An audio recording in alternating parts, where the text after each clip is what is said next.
आत्मिक यात्रा कार्यक्रम रे आपनको स्वागत करू। आसंतु आमे पालक प्रेमाशीष सतमान को द्वारा लिखित आजिर डिवोशन विषय रे चर्चा करिबा।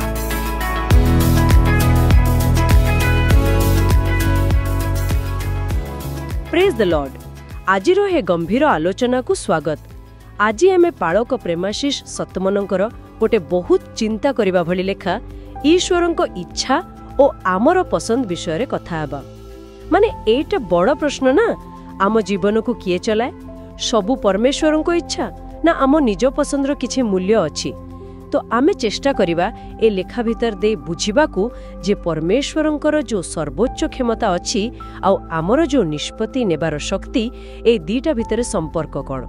आ लेखक आरंभ करूचंती गोटे साधारण प्रश्नरू जहा समस्ते भावंती बोधे, जदि परमेश्वर ही सबू कंट्रोल करंती ताहले दुनिया रे एते खराब जिंस एते दुख कष्ट काहे की?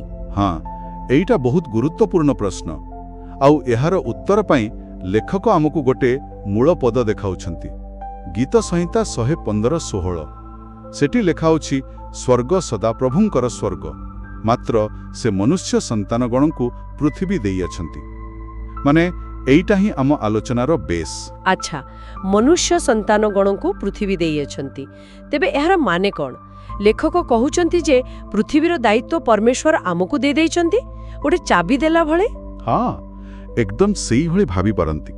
लेखकଙ୍କ जुक्ति हला एइटा गोटे प्रकार दायित्व हस्तांतर। परमेश्वर आमको बाध्य करूनाहांती, एमिति कर बा सेमिति कर। हाँ, से परामर्श दियंती, ठीक रास्ता देखांती, किंतु शेष निष्पत्ति आमर।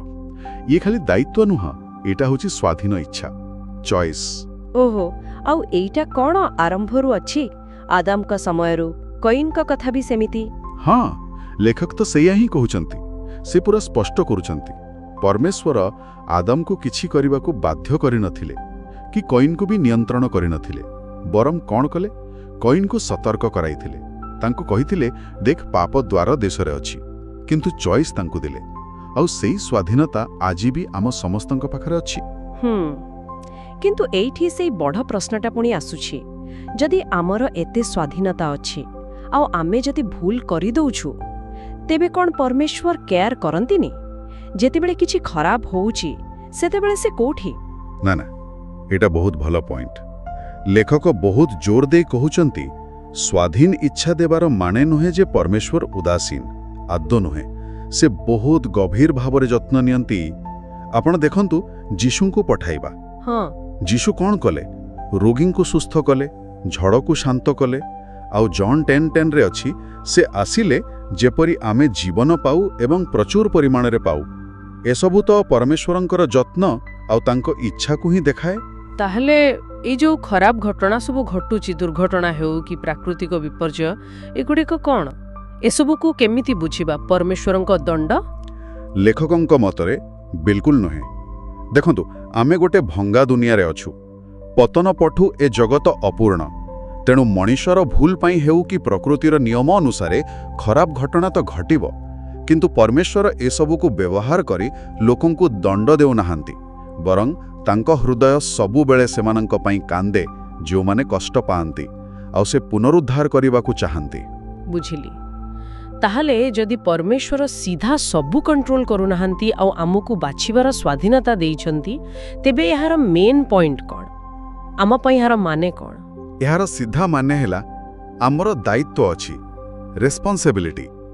लेखक द्वितीय विवरण 30.19 कथा कहउछंती। सेठी परमेश्वर कहउछंती, देख मु तुम सामने रे जीवन आ मृत्यु, आशीर्वाद आ अभिशाप रखिछि, तुम्हे जीवन को बाछ।